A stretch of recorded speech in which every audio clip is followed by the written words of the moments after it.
now study about chapter 2, social institution. Let me start. First of all, we talk about caste. What is caste? The term is derived from the Portuguese word casta, which means pure breed. इसका मतलब ये है कि जो cast है वो एक Portuguese word से ड्राइव हुआ है, जिसका कास्टा वर्ड है उसका मीनिंग क्या है? Pure breed. In other words it also means a group of community of people.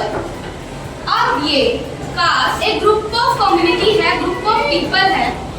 Cast is also called जाति. In India we also call caste as a jati. Let us more explain features. There are 8 features in this chapter. Ascript status described by birth.